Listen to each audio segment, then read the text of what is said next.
Como prometido, hoje nós vamos falar um pouco sobre a linguiça, ou melhor, sobre o que eu e o Hugo, consideramos ser linguiça e o que os gaúchos aqui consideram linguiça, e de algumas outras coisas que têm um nome diferente aqui no Rio Grande do Sul do restante do país.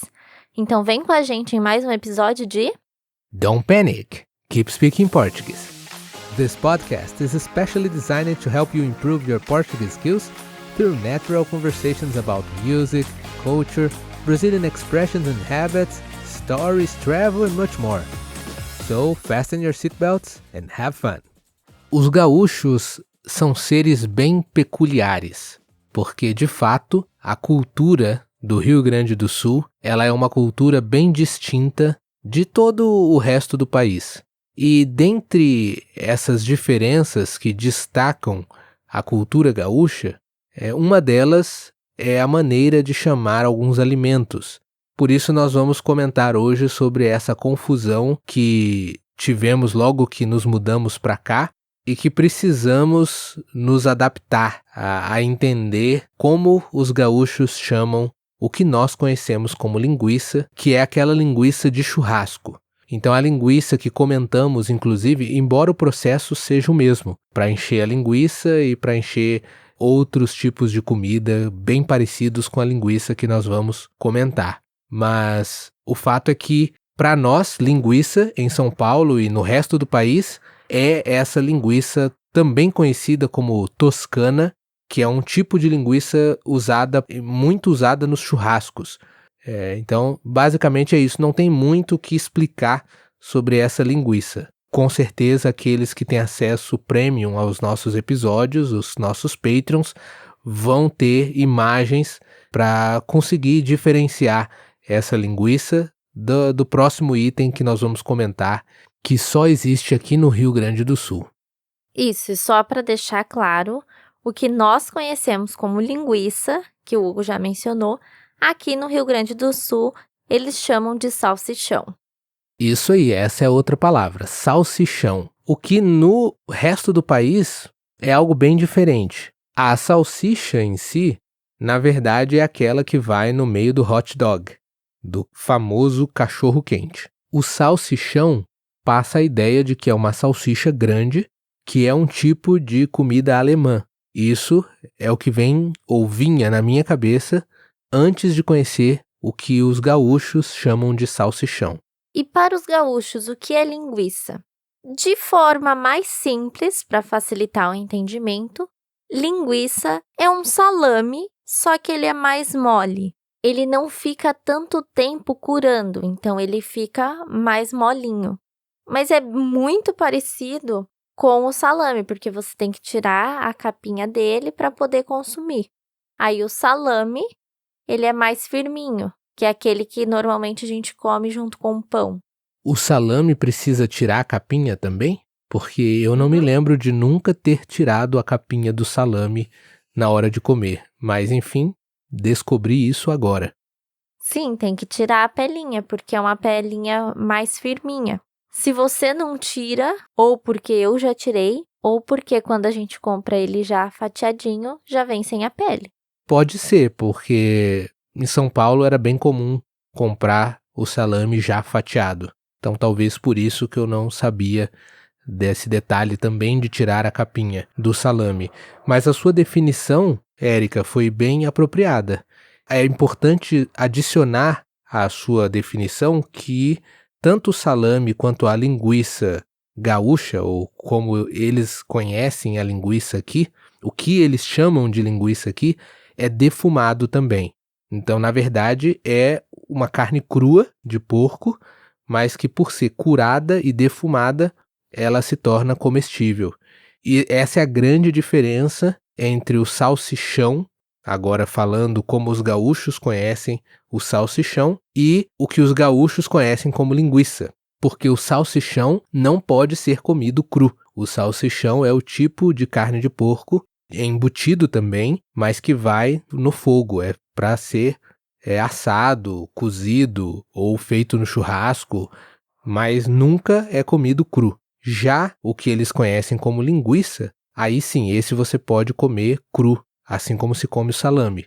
A diferença é que o salame é bem durinho e sequinho, e a linguiça, no caso, ela é mais, como a Erika disse, molinha, e como ela tem mais gordura, também é mais macio para comer.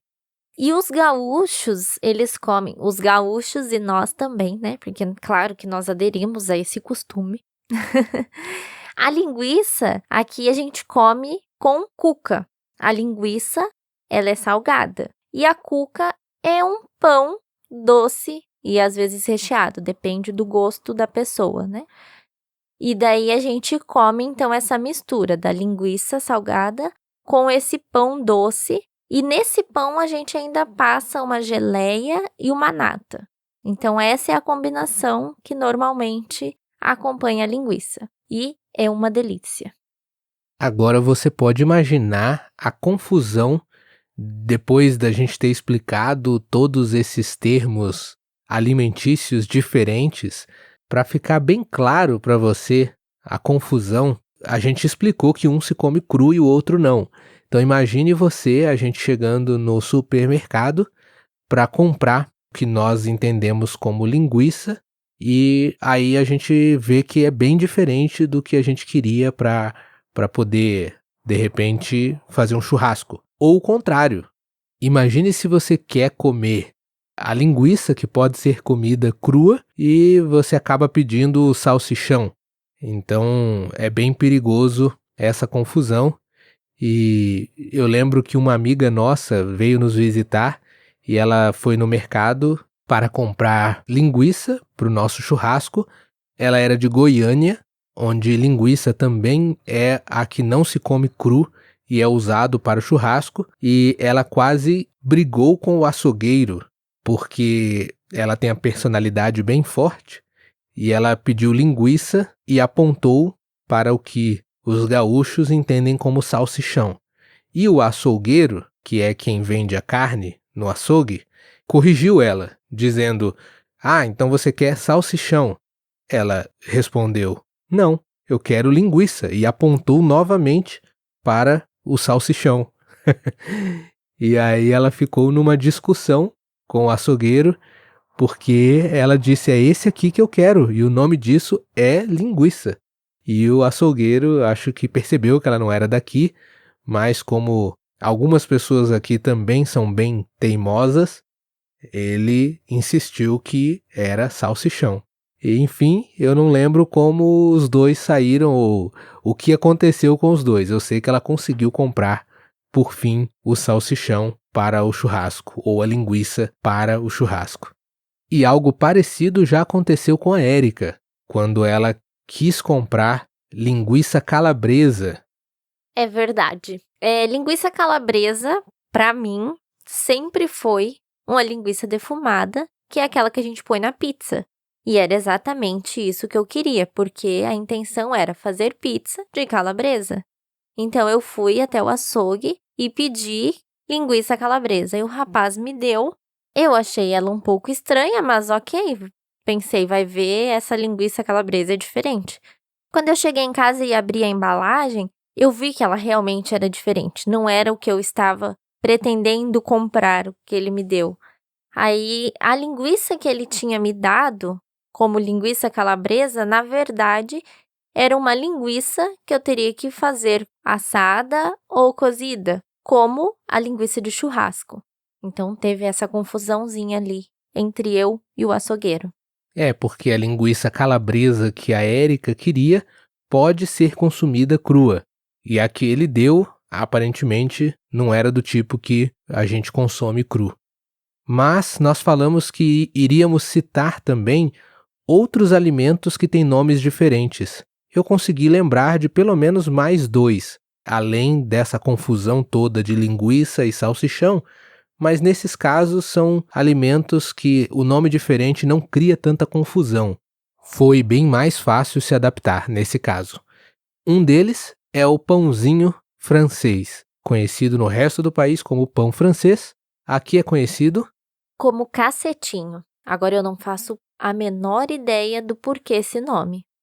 Eu imagino ser uma influência lusitana, ou seja, europeia, dos portugueses de Portugal, que conhecem isso como cacetinho lá também.